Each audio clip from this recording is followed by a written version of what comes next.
Say, do you know what the fruits of the Spirit of God are? Just rattle them off for me. Go ahead. Love, joy, peace, patience, kindness, goodness, faithfulness, gentleness, self-control.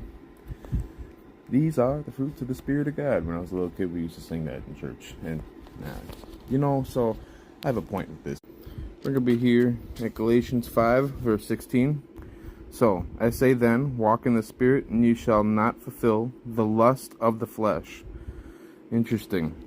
For the flesh lusts against the Spirit against the flesh. Basically, the flesh wants what the Spirit doesn't want, and the Spirit wants what the flesh doesn't want. Alright, that's kind of simple. And these are contrary to one another, so that you do not do the things that you wish. But you are led by the Spirit, you are not under the law.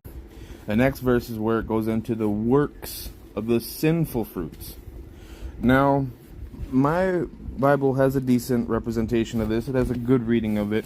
I was at a Bible study the other day, and that's what essentially brought me to reading this verse. And so I'll give you it from the Bible study piece of paper.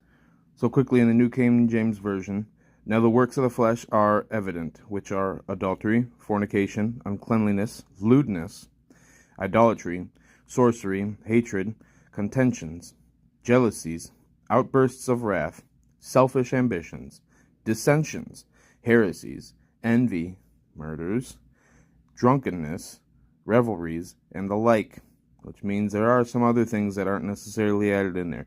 Rightfully so. In this day of 2026, it gets turbulent, and so there should be a lot of things that would be alarming. You follow your spirit on that, don't we?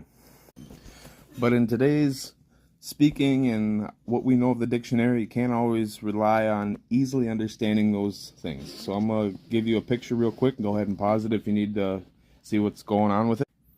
And here's a decent way of seeing what I'm talking about. Sexual immorality, impurity, debauchery, idolatry, witchcraft, hatred, discord, jealousy, fits of rage, selfish ambition, dissensions, factions, envy, drunkenness, and orgies. Dissensions to me is the one that's relevant right here and now. So to come straight from the page, dissensions, to sow division and disagreement, intense quarreling or wrangling. Right now we are red versus blue all across the United States, and maybe in some other countries too. You have these people pulling you one way, another group of people pulling you another, and I'm going to argue this. Seek first the kingdom of God. Don't go left or right. Stay in His lane.